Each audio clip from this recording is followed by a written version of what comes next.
turn your camera What's around. up? How are you? You can't figure this stuff out. You're too old for this. Mate, let me tell you, technology, when you've got 54 million followers, is a bit of an issue. I was hoping I was going, there was this 11,000, 12,000. I was going, oh, get out! What's happening? How are you? I'm good, buddy. What? Jesus. Just tilt the camera up a bit. No. I want to see the top bit. Your missus has been cutting your hair. Oh, my goodness. Are you happy with Look it? at that. Looks sharp. It's beautiful. What's that?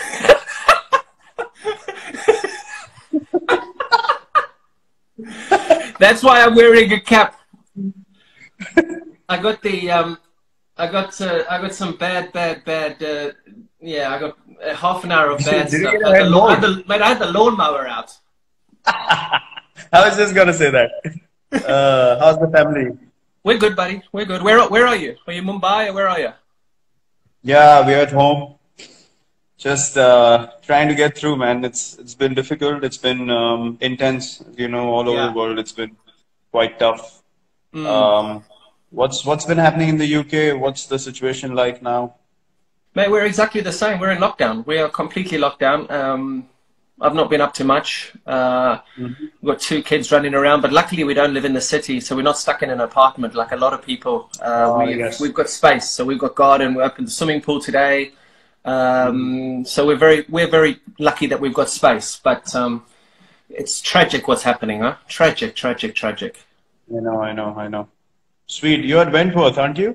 Yeah, we've got a nice garden out here. I mean, I'd love to be hitting golf balls, but we've been told we're not allowed to. All the golf courses are closed, so I do a bit of chipping in the in the garden, but that's about it. Have you got space where you are? Actually, you know, we do have space. We went away to a farm before everything got intense. So we've been lucky. We actually have been in decent space ourselves, so we can walk around just within the compound. And yeah, as I was just gonna say, just be grateful. You don't know what people are going through, just being locked in, and you know, I can feel for them. I see people just trying to get through these days. It's tough. It's tough to watch. But I mean, in terms of you and in terms of your missus, you're obviously incredibly high profile, and you would be on the road now. I mean, I'd be in India now commentating and being on an airplane every day, going from ground to ground. How nice is it though, from a family's perspective, to be able to spend good amount? I suppose I should ask your missus. I shouldn't be asking you this. To be spending time with each other all day, every day. No, it's been wonderful. It's the longest we've spent together since we got married. Since we've been together, actually. So Really? I know it's not ideal. We've never been in one place for this long. It's bizarre, but yeah, that's been the case. It's not a good thing to, you know, sort of single out the situation as something that you've got an opportunity to spend time with. But it is what it is. I mean, we are looking at the positives. We are being careful. You're being cautious, but at the same time, you have to appreciate family time. I was just going to say, usually at this time, I'd probably be saying hello to you in Chinnaswamy or some of the other stadiums. Yeah, exactly. Not on Instagram Live. So, yeah, these are strange times. It is, and they say that in the UK, it could be, if the public don't behave themselves, it could be a June lockdown. I mean, that's stuck in your houses until June to get rid of the peak of what's happening at the moment. I mean, and you say, at least we have space. A lot of people don't have space, so... Crikey, I just hope people behave for 3 weeks, 4 weeks, try and just do whatever they can to get through it, and then hopefully we get through the rest of it. What are you missing most about not being able to be footloose and fancy free? Nothing. You're not missing anything? Nothing. Apart from your barber? My brother messaged me 2 days back and he was like, I'm dying. So in our place in Gurgaon, near Delhi, we have a gym in the basement. He's never used the gym, and now he's in the gym every day, and you know, he's understanding the importance of that gym. So he told me, I can't take it anymore. I need to go out. You know, I'm just getting stuck in the house, and it's difficult. He's with family as well, but you know, people are just not used to being home. Yeah. And that's when I told him, welcome to our side of the world. Welcome to our life. This is our life every day. So absolutely, we are in isolation every day. That's true. Jesus, Yeah. especially you guys in India. I mean, at least here we can get out, and I think you love touring England and Australia and stuff where you can go to the beaches but I mean, in India, it's quite intense, isn't it? Yeah, it is. But, to be honest, we're just grateful that we're home. We're in one place, with all the Mm, travel restrictions now. Imagine if we were still on tour and stuck in some country, and yeah. could have been very, very difficult for everyone around, just stuck in different parts of the world. And I wanted to ask you, what's been the mindset of people in the UK? How are they dealing with the situation? How are they looking at things? And is there panic? Is there sort of, Mate, there confusion? has been a reasonable amount of panic. I think people stockpiled for the first week or two a couple of weeks ago. Hmm. I mean, I don't understand the situation at the moment. We live on the flight path at Heathrow, and you can still see some airplanes in the air. I saw one of the airlines grounded their fleet recently. Yeah. British Airways were talking about letting go of 30,000 people on leave at the moment, and so, I mean, I still don't understand how they haven't completely closed the borders here yet. When I came back from shooting that documentary a couple of weeks ago, there was quite a Hmm. big outcry. I flew in from, where was I? Where did I fly? It was Mumbai or Delhi? I flew in from somewhere and I walked straight through the border. No one's checking temperatures. At least in India, they were checking our temperatures. Before I even went into the hotel in Delhi, we had our temperatures checked. Everything was being checked, but it was very lackadaisical here. And apparently, it's still the same way at the borders, which is, I mean, it's crazy to think it's going on like that. Crazy, and the numbers are just going. They I know skyrocket, that's skyrocketing. strange to hear. Honestly, our response has been quite good. I mean, Yeah. apart from few people that you would have seen the videos who haven't really respected the guidelines being Yeah. laid out, and I just don't understand how that happens because if you're looking to address a larger issue, there's a thing of unity that Mm. everyone should have, which unfortunately hasn't been the case with everyone. I think 80% of the people have taken it on board, but still those Mm. 20% can be a huge issue going forward. As you said, the spike is immense going into week 3 and 4. So I just hope that Yeah. people, get some sense into them and just How are stay you off the training? Are streets. you training? We actually got all our stuff put into a big car, and we got our stuff here. Everything that Mm. because I knew that if this goes on for longer, you still need to be able to train, and so I've got my lifting Olympic bar and plates, and there's a little garden to run around, and All right, so E-man. yeah, Oh, all right, E-man. me and Anushka have been training well. Mate, Yes. I've seen it. Don't call it an Olympic bar. You need to be calling it something. Because the last time I saw legs like yours, they were hanging outside the nest. Little pencil legs. Here they are. You know, it, Little pencil legs. it helps. It helps when you got big legs like yours, and you still pop a calf muscle. I've never popped my calf in my life. Mate, Look, remember that. It looked like someone had shot me. it was in Pune. I knew I was standing in slips, and I was like, "What the hell just happened to him?" So no use of big legs if you can't run. I'm sorry. This is very true. And what I'm actually going to say now, just leave it, guys. Me and Virat are having a conversation here, and I know that there's a lot of people are very interested in this interview.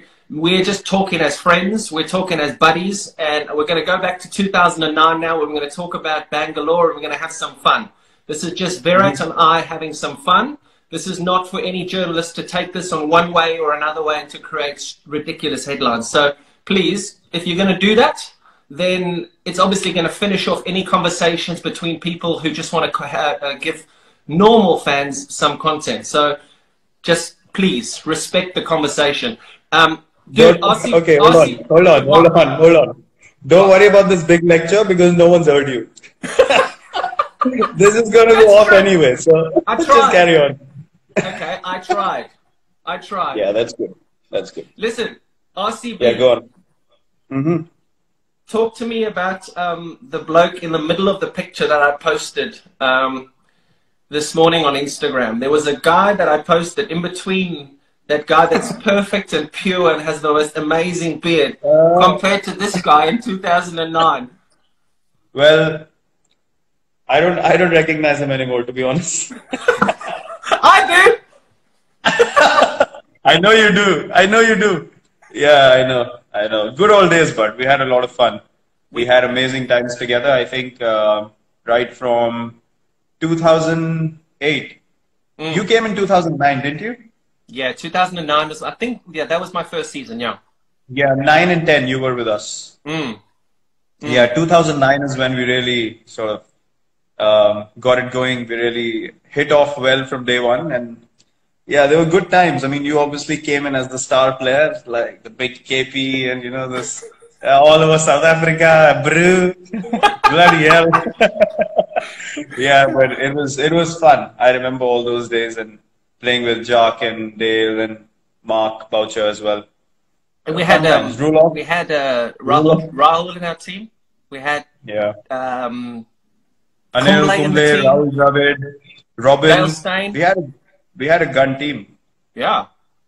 Manish came on board. Manish Pandey, he got a century in that season. Remember, he got a century there at Centurion Park. Yep. You What know were you what's the learning? most... you were remember you Jesse Ryder and Rulof Vandermeer? I forgot about those two. Jeez. You We cannot won't tell forget the story about both of Rudolph. them in that season. They were the highlight of that whole season. How can you forget both of them? That's true. They were bad news. They were bad news together. Justice. That Rudolph van der Merwe, you gave him anything that looked like a bottle of wine and he just turned into somebody who was, oh my goodness. It was, I mean, the yeah, kind that of was things funny. done, I can't really talk about them. Every single time I get asked a question about you, I always refer to the questions, even though you were a bit of a, in 2009, you always sat next to the right players who you wanted to learn from the most. You had a very inquisitive brain when you were sitting next to the Callises, the Kumbles, the Dravi. You just wanted to learn, didn't you? You just wanted to be the best player. Yeah, I mean, it was pretty obvious. I mean, for a youngster having all of these people around yourself when you came and you were at the peak of your career, and for me, it was just an opportunity to just absorb as much as I can. If I wanted to go higher and higher, I just had to do it. So, yeah, it was a no-brainer for me. There's different ways you can look at the IPL. Nowadays, there are a lot of youngsters who still ask those questions. I'm not sure of the other teams, but the people that we interact with, the guys in the Indian team, they ask those questions, which are, the right questions. So, yeah, it's basically how you look at things. And I always want to just be the best version of myself, and learning from you guys was a no-brainer. Did you think that you would become as good as you've become? Never. I was just talking to my coach the other day, 2 days ago. If someone told me 12 years ago you'll have these numbers after 12 years, I would have told them to get lost. No chance. That's amazing, huh? I mean, just God's been kind. If your mind's in the right place, if you're thinking about the right thing, you have the right kind of vision, and to keep following regardless of all the noise around you, the results follow. If you look at the numbers and keep striving for the numbers, then the numbers go down, the career goes down, everything is lost. So what are you striving? What do you strive for now? Every time you come out and bat, whether it be for RCB or for India, you're just thinking end game is to win, and how do I win this game? You're not thinking about anything. There's no other clutter. Not at all. Not at all. For me, the most important thing is how can I contribute to make my team win?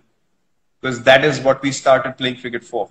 When we were really, very small. So I don't think why that intent should change, why that mindset should change. It hasn't honestly changed with me. There's a lot of things that people try and create in India. They try and, cook things up, stir things up.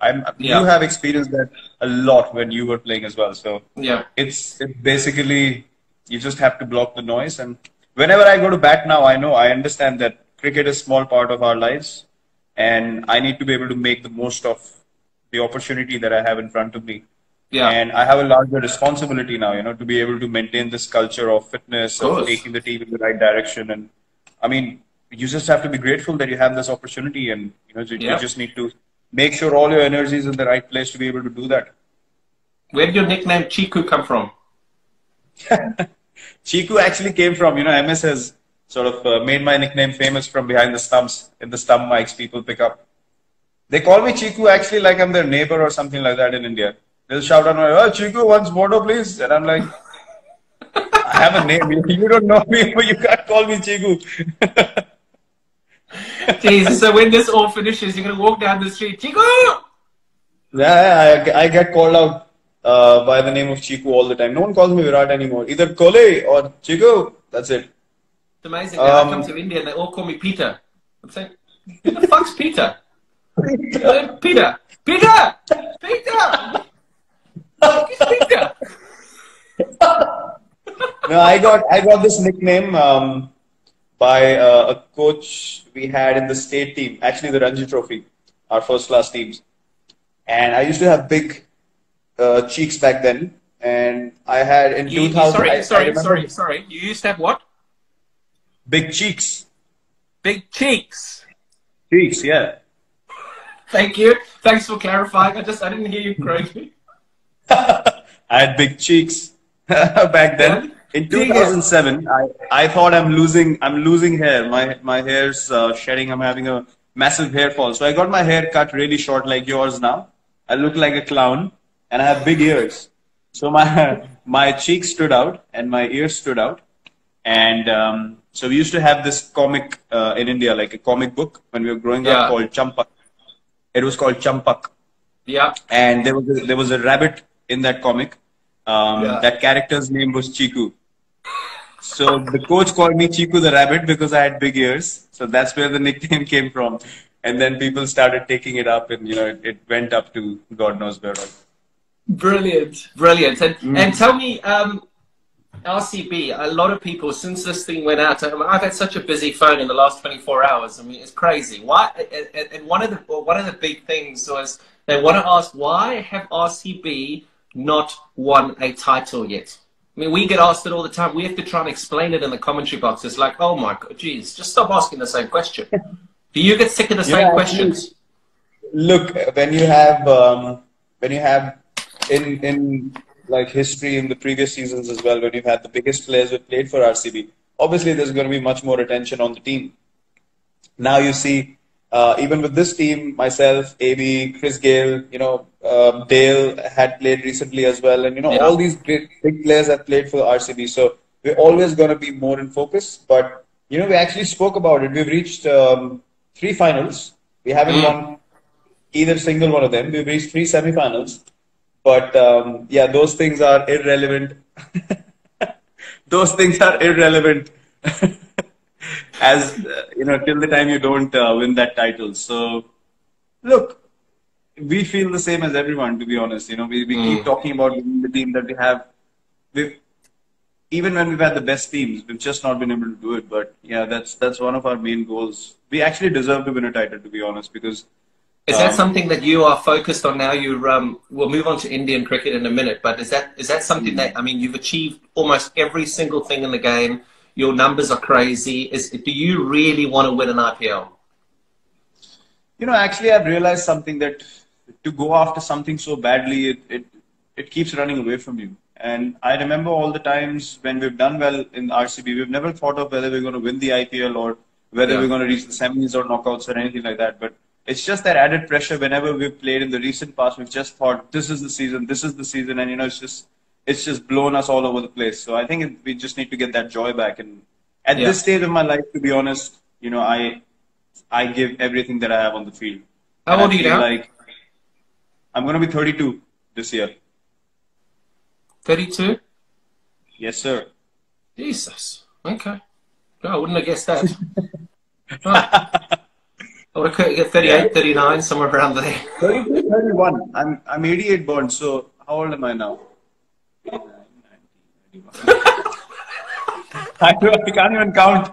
I was shit at maths. There's the headline tomorrow. Virat doesn't know how old he is. I'm 31. I'm 31 at the moment. Yeah. If that's as bad as it gets, then we've done really well in this session. I'm 31. 31. 31? Yeah. Okay. We get on to Indian cricket, and we talked about your transformation from 2009 to the person that you are now, and how fit you are, and how structured you are, and how much you train. Was that something that you desperately wanted to bring to Indian cricket? I remember playing against India when my first time I played against India was 2006. We toured India after that 2005 Ashes, and there was Tendulkar, Laxman, Dravid, Kumble, Harbhajan, Ajit Agarkar, Zahir Khan, Ashish Nehra, all these guys were playing. And I mean, you'd hit it to extra cover and you'd run 4. Yes, no problem. You just run 4. Whereas now, the team that you've got, you hit it to extra cover. You don't even think about running. Is that something that you've been so focused on and dedicated to bringing to Indian cricket, that strive to make sure that in the field, we're the best? Look, I started playing in 2008. I saw 2009, 10, 11 is when we won the World Cup. When you played that shit shot and we drew the game in Bangalore. 11 is when I got you out stumped down the leg side without bowling a legitimate. We're gonna get there. We're gonna get there. Just talk about you. Okay. So I saw 2009, 10, 11. These were my regular years with India. and then 12, that England tour when we came to England in 2011. Yeah. We lost badly there. You did. 2012, you got whacked. 2012 Australia tour was a difficult one as well. So I thought, there's always a natural transition that happens in every team. And I was lucky that I was in the center of that transition when it was happening. And I got the opportunity to see both sides of things, like what we were lacking as a side and what the world was catching up on, and they were becoming far more superior compared to us. So the plan was clear. I mean, when the next lot of players come in, this is the direction we're going to go in. And to be honest, I was lucky that, I played with a group of players who were driven, similar age group, and together from number 7 or 8 in the world in Test cricket. For 3 years now, we've been number 1. So it's been quite an astonishing journey. It's quite unbelievable, to be honest, because we had no experience and we beat everyone, most places. We competed everywhere we went in the world, and it's just that to be able to come to the top of world cricket again has been a great journey. But then again, it gave us a vision, a goal to achieve, and all our focus was towards that. And with the IPL, you see a lot of teams that come to India now, and they're a lot more competitive. I remember we came to India and actually beat India in 2011, 2012, and that's because a lot of us actually feel at home in India as foreigners. True. India have an issue traveling abroad. They have a real issue traveling abroad. What do you think the biggest issue for you guys is traveling abroad? I'm talking results. Now, to be honest, before when we used to tour, it used to happen sporadically. Like we would come to England every 3 or 4 years, and in between there was nothing. But India, you guys would come every year for the IPL and get used to the conditions and so on and so forth. But now, when there's so much cricket happening, we don't feel any conditions are alien, to be honest. Now, I feel like traveling to other countries and playing at home is a level field. Anyone can beat anyone anywhere. Because we're playing each other so much in different conditions all the time. Australia, I remember we went to Australia for a whole tour, and then suddenly 3 weeks after that, they were in India playing ODIs against us. Yeah. That would never happen before. So now it's not a question of whether we know the conditions or not. It's all about the mindset, the fatigue, whether you play too much cricket, whether you're ready mentally, physically or not. So I think those are the challenges now. Now we don't feel like any condition is sort of alien to us, and that I think is the most exciting part.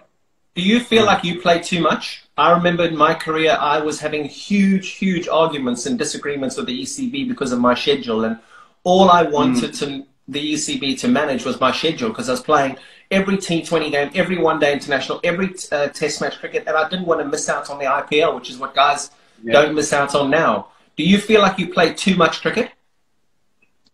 Look, I've been taking breaks. Honestly, I felt like last 2-3 seasons I was doing too much, so I started taking breaks every now and then, T20 matches here and there, maybe a ODI series here and there, because I didn't want to miss any Test cricket, to be honest.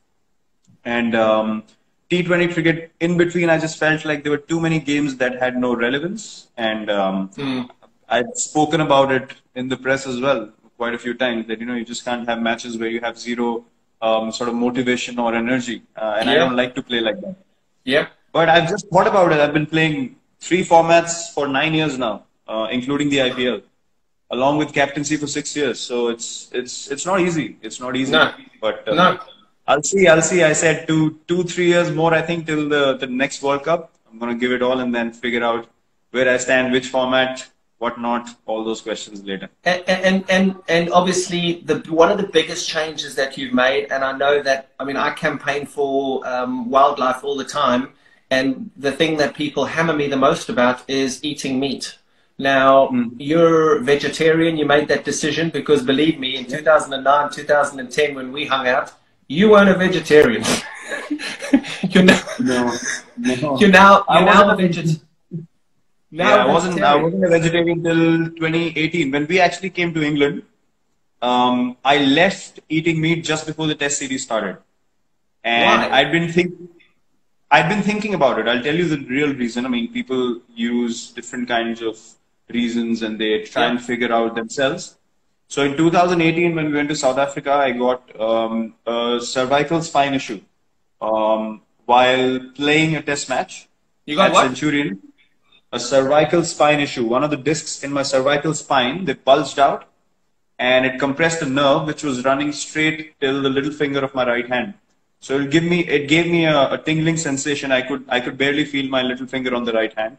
Wow. I couldn't sleep at night. Yeah, it was hurting like mad. I couldn't sleep at night. And then I got my test done, and my stomach was too acidic.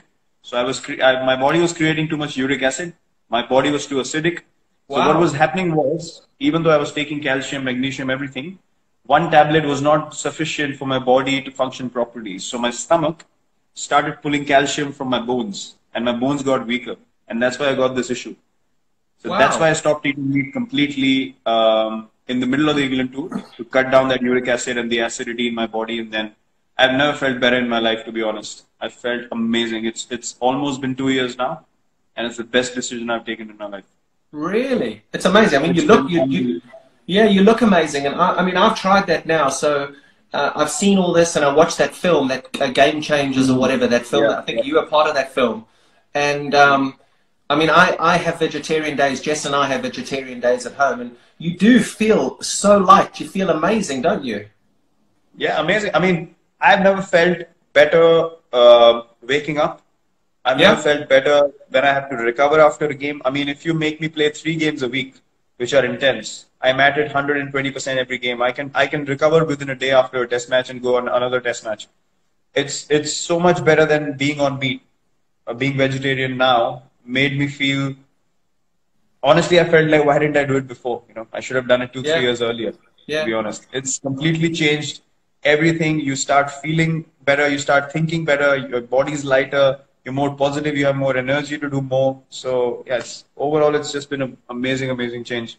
Are you guys doing it as well? Thank goodness I don't have to play 3 games a week, because there's no way in this world a South African can go without meat, dude. I do it for maybe one day or 2 days a week. If I'm feeling really generous, I'll give it 2 days. But there's no ways. I just can't do it. I mean, I got a beautiful barbecue out here. I mean, as much as I would love to, as much as you're trying to sell a great story, it just, I mean, and I do feel great. And that movie, mate, that Game Changers film that I watched, it really does paint a really good picture. But I just couldn't do it, mate. Couldn't do it. No way. Yeah, but you talk about that ability to be able to turn on every single day. I was running on a treadmill geez, I don't know where it was, and MS came and jumped on the treadmill next to me. And first of all, to see MS in the gym at that stage, I was like, oh, Jesus, what are you doing in here?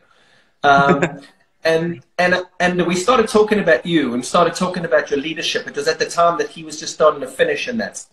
And he said one of the things that he said that would interest him would be whether or not you would be able to maintain that energy on the field, that excitement on the field, that aggressive leadership on the field. And I said to him, I said, Jesus, I said, surely you cannot love cricket that much that you want to just start swinging punches every time you walk out onto the field. and you've done it. Why is it because of your diet, or is it because of what's in between your ears? Not that there's much there. What is it? Yeah, there's a bit of crazy up here as well. I wouldn't deny it. I know. But look, as I said, I mean, I know, and you can ask MS that as well. When I played under MS, I was in his ears every over. Maybe we can do this. Maybe we can do that. If there was a time where you had to field on the boundary, I would run from long on to long on. I wanted to be in the right place at the right time. Even now, even if I'm captain or not, I don't think standing on the field I need to behave myself because I'm captain. I need to be able to enjoy the game first and think about strategy and all that later, because that is who I am. So I cannot play any other way. I will give 120% every ball. And I made a promise to myself, the day I stop feeling like I can do it, I'll stop playing. Really? I want to be able to play till the time I play the way I play right now, Oh, with the same geez. intensity. Otherwise, I will not. So we're going to have to keep talking over the next few years about how you want us to jump in a UFC ring every time you up on a cricket field. I just like to get it going. I was going to swear a little bit, but I'll stop. That's what my teammates and bowlers say as well. They say, you celebrate more than us when we take a wicket. I mean, I said, I can't control myself. It's a good thing. It's a good thing. It's a good thing, yeah. I spoke to Rohit last week. Last week, and we were talking about sledging, and we were talking about aggression on the field, and he said, well, we do have a fairly aggressive leader.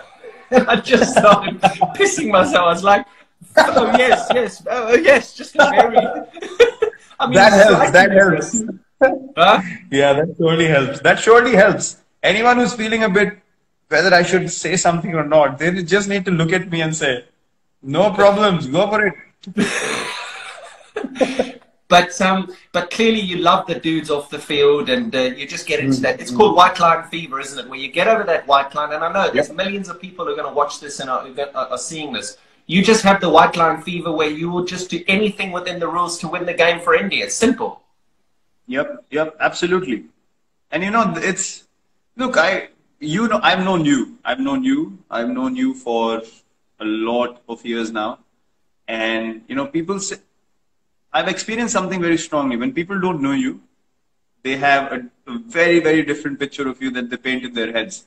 And I have no problems in people thinking that the person might be like this.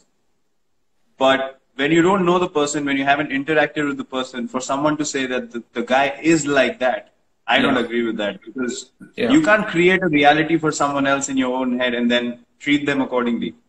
Okay. I never do that. I would meet people. I would get to know you, even though I see your body language on the field and I feel like, oh, that doesn't seem really nice. But if you meet me outside the field and we got along, I got along with Pouch. There were different views about Pouch as well. I got along with him amazingly well, with you as well. So it's about accepting people the way they are, and I think that's important. You step off the field and you accept people as just human beings. When your competitive spirit comes out, there's no problem in being competitive, being aggressive. You've had duels on the field. It never gets to physically punching someone in the face. I mean, it would never get to that. It's basically just maybe with you it could have a few times. But not with me. Not with me. I'm too small. I can't take on the big guys physically. That helps. Does the IPL and the friendships that you created in the IPL make it a little bit more difficult to, when you're playing against Australia, to give a volley to a teammate in another opposition, or does it not matter? When you play for India, you're playing for India, and I don't care if you play for RCB with me, without me, whatever it is, I'm going to beat you, and that's it. Look, IPL has definitely made things much better when it comes to respecting people, especially when you get to know someone. You don't feel internally. I mean, I played against AB. Never in my dreams will I think of sledging AB.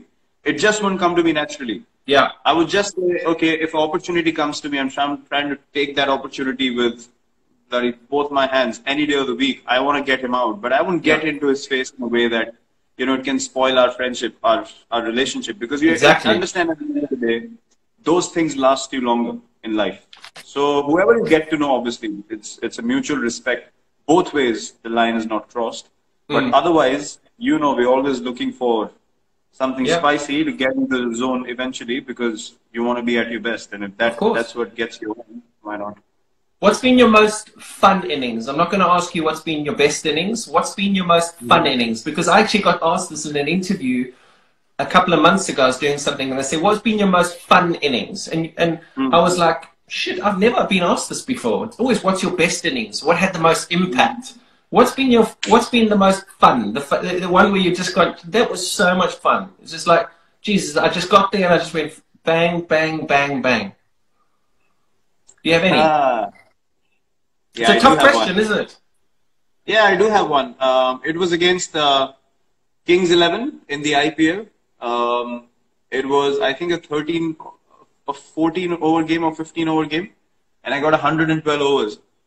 I remember. And yeah, so that was one of the days where I felt like, geez, I'm just connecting everything, and you just felt like you couldn't get out. And I've never felt like that before. Just to be able to hit every ball and not have that fear of getting out, it was amazing. So that has been my most fun innings. What about you? And talking, mate, it was such a long time ago. Huh? Do you remember? No, I'm sure you don't remember any of your innings after I got you out. You know, I was going to talk about your bowling there, but the one before I get to your beautiful length that you used to bowl and that very traditional action. Excellent. What you talk about fear, and there'll be a lot of youngsters watching this, and people say, "Oh, play without fear. Don't worry about the consequences." For youngsters watching this, in your position, walking out to bat. Now, you're lucky. You've made it in the game. You're the best that's playing at the moment. Your numbers are fantastic. At the start of your career, or in the middle of your career, even now, what's been your lowest? The lowest you've been? What's the lowest you've been in your career? I think the lowest point in my career was the England tour in 2014, where that's one phase where I felt like, when as a batsman, you're going to get out in the morning when you wake up. That was the time I felt like that there's no chance I'm getting runs. Really? And yeah, to be able and still to get out of bed and just get dressed for the game and to go out there to go through that knowing that you will fail was something that just ate me up. It just demolished me completely. And I promised myself I'm never going to allow myself to feel like that ever again in life. But that was the lowest point and that happened for all the younger guys listening to think right in the game. That happened because I was too focused on doing well from a personal point of view. I wanted to get run. I could never think of what does the team want me to do in this situation. I just got too engulfed with England tour. If I perform here, Test cricket, in my mind, I'm going to feel established and all that crap on the outside, which was not important at all. It just ate me up. I just kept going into a downward spiral, and I just couldn't get out of it. Horrible. And technique-wise, is it all about just making sure that you prepare well? I talk about training well, making sure that the day before you don't leave any stone unturned, so that whatever happens in the bright lights just happens, but you've got to be able to practice well. Is that right? Yeah, that's true. But, when you're playing so many games now, and me and AB have spoken about this quite a bit, we don't come to every session and we don't bat for long periods anymore. So if I have 2 sessions of batting and I go to the first one and the first one's precise, I would take the next day off, relax, make sure I'm physically right and good to go 120%. I would not go to the ground just for the sake of it. If I'm not getting anything out of that practice session, I will not go to the stadium anymore. So that's obviously a gradual change, but at the start of my career, I wanted to learn, I wanted to see as much as I could. I wanted to observe other people, and that was a different kind of preparation back then. But now it's become sort of different. And I think technique also, it's everything's mental. I mean, you've played in a time where you were walking and hitting fast bowlers. Coaches don't teach you that. So it's innovation, it's staying ahead of the opponent, it's thinking one step ahead of the opponent. And these things, if you're aware, if you're thinking about how to win the game for your team, these things come to you. If you're too personal in your approach, you're too self-centered, you're thinking only about yourself, then you're just looking for ways to get out eventually. Because people are going to find you out. You're not getting out of your comfort zone because you don't want to fail. So this is a gradual sort of transition that happens over the years. But as a youngster, I was at every practice session. I was in there. I just wanted to be watching people, observing, asking questions. I think conversations are the most important thing for any cricketer. Yeah, you say I used to run at batters, and they don't coach that. They also don't coach the switch hit, something that you can't do. So at least there's something I can do that you can't do. Yeah, I know. And something that you will never be able to do, and I did, which was to get you out. that's I just want to tell every single person watching this that I mean, I would love to show you our WhatsApps. He's mentioned about 75,000 times in the last 3 or 4 days since we said we'd do this interview. When can I talk about how I got you out? When can I? And I can't remember. You can't remember? I don't know exactly. I think it was Southampton T20, if I'm not wrong. You stumped I'm down the not next sure. side.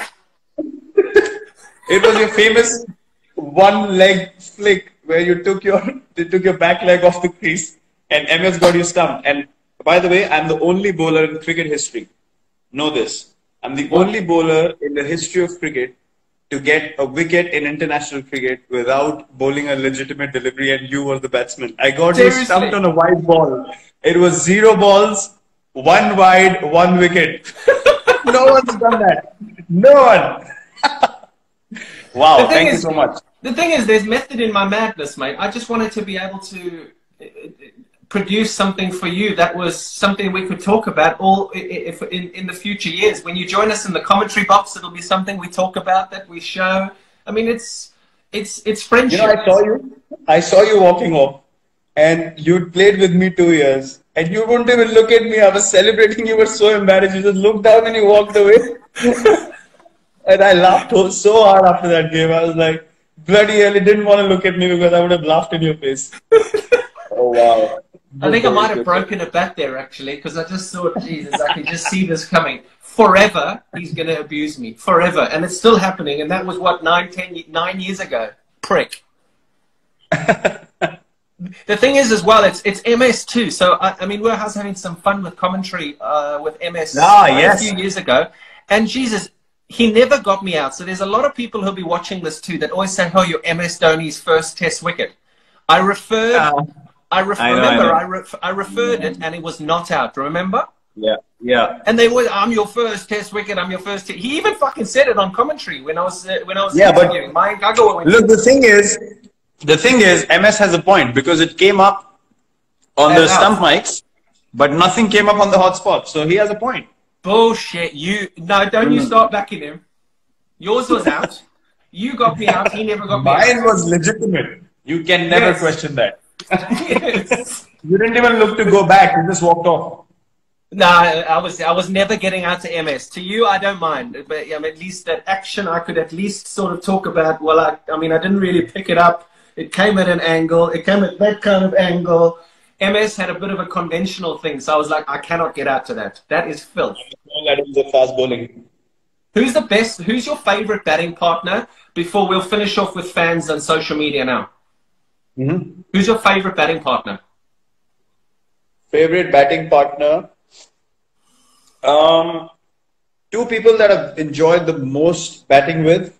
I love guys who can run really well and who understand my calling and, intent to run. So I think MS, when playing for India, we've run the best together. And AB otherwise. I mean, AB and me are like, we don't even need to say anything. It's just the partnership flows. We don't talk cricket as well in between, and it's just amazing. Yeah. Yeah. Brother, I've got a load of stuff here that I just want to go over, just fans, social media, and I mean, I suppose we play to entertain. We play for the fans. We're sitting in a situation at the moment where we're having to entertain on Instagram Live because you can't go and slap bowlers all over the Chinnaswamy Stadium because of what's happening in the world. But how important are fans to you? How important? I mean, I just did a little thing here now. Social media. I looked on Instagram now. Ronaldo, 210 million followers. Messi, 146 million followers. You've got 53 million followers. You've got Federer at 7 million, Hamilton at 15 million, Tom Brady at 7 million, McIlroy at 2 million, Bolt at 9 million. Does that come with responsibility?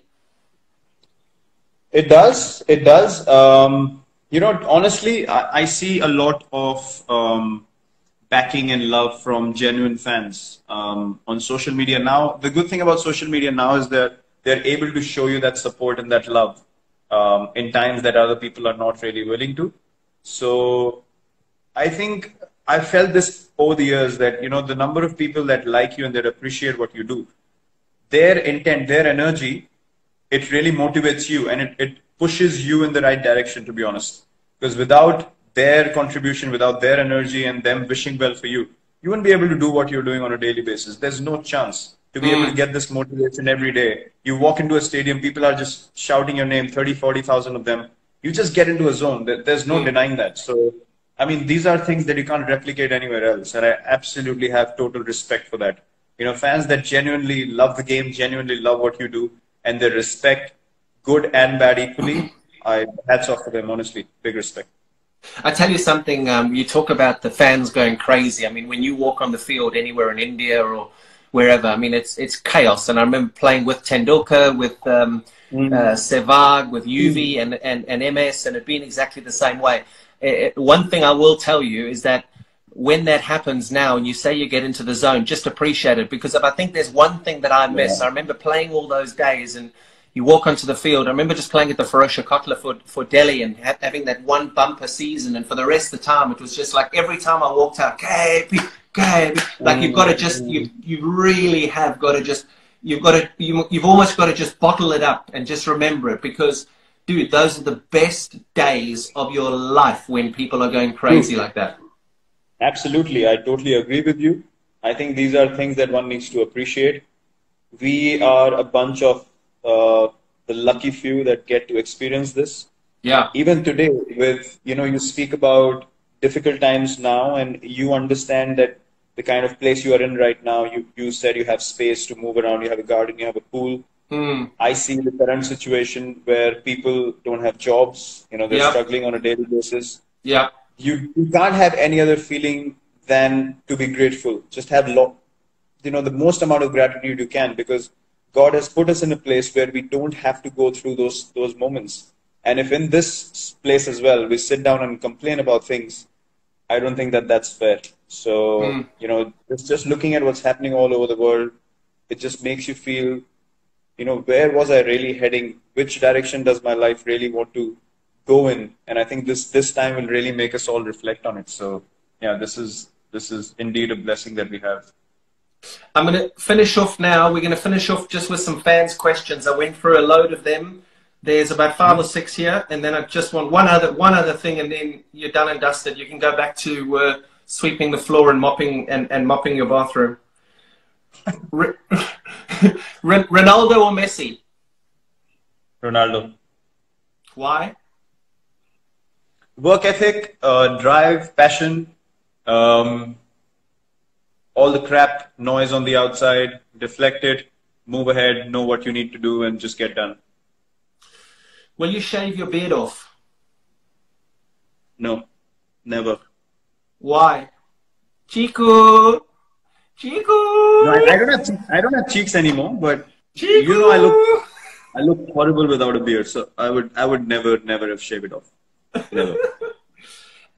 Favorite destination to go with your missus? No cricket. Favorite destination? No cricket. Queenstown.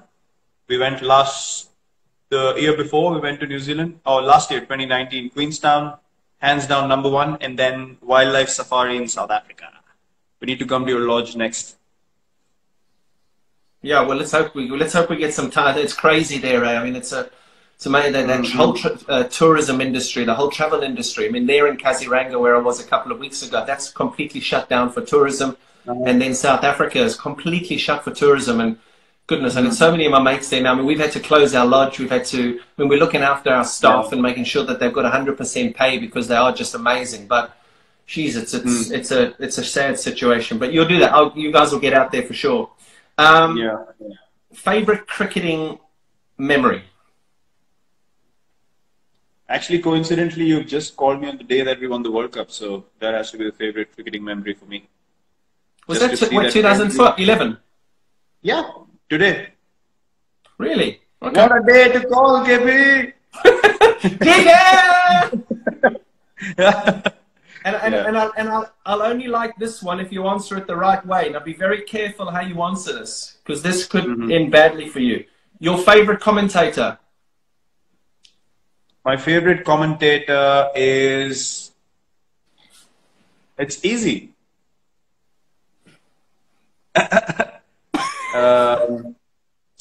My favorite... No, it's not you. Come on. My favorite commentator is... Nasser. Okay, me. That's perfect. Too long to answer the question. Thank you, me. That's fine. Perfect. Okay. Go on. Digger. TK, go on. TK. And then I'm going to say there's two more things now. Tell me about that. You told me about this the other day that I'm very interested because I've never known anything about it. Your foundation that looks after all the non-cricketing athletes. What's that all about? Yeah. Set up the foundation in 2013, got it registered in 2016. Then we started collecting funds. We started doing events, dinners, charity functions, fundraisers, a few auctions here and there.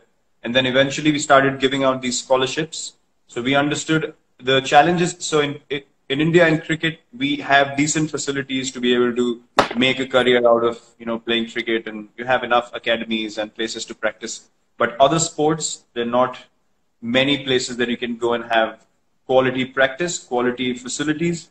So we wanted to identify for sport in general in the country, who are these people? And we have a panel of elite sports people who have played for the country, represented in different sports over the years. So they select people, they track their progress, young kids, 14, 15, 16, who have potential to eventually go on and become world-class athletes, maybe Olympic medal winners or something like that as well. So we take care of their progress. We provide nutrition. We have a few tie-ups with hospitals, nutrition companies. We provide coaches to them as well. We provide counseling as well through these experts that I mentioned.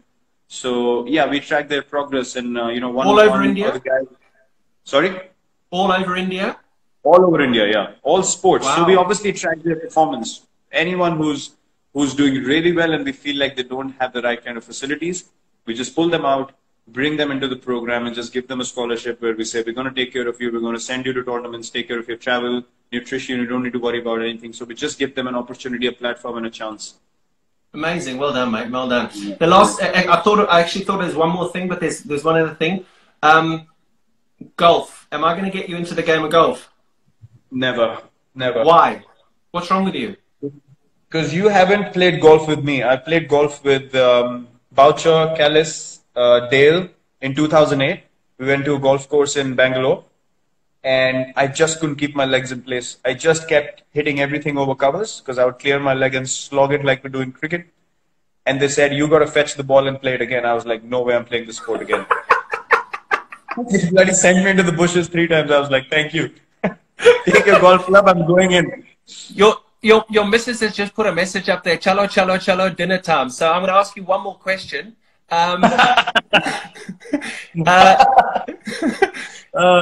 Beautiful. The last one, and I think probably the most important, your favorite form of the game and why? Test cricket, test cricket, test cricket, test cricket, test cricket. 5 times.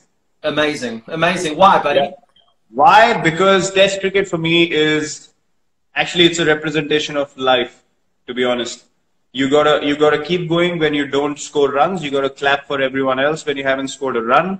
You gotta give everything that you have. You gotta go back into your room, have that same routine, wake up every morning, come out to play whether you've done well or not. And in life, you have to do the same. You just don't have an option of not competing or not participating. So for me, test cricket is life, and I've learned the most. Playing test cricket, it's made me a better person. Amazing. And you know what? I said that the other day when they said that they wanted 4-day test matches, and you came out very strongly and you said, no, I'm not interested in 4-day test matches. I only wanted 5-day test matches. They tried to get me to do something quite lengthy in a debate show.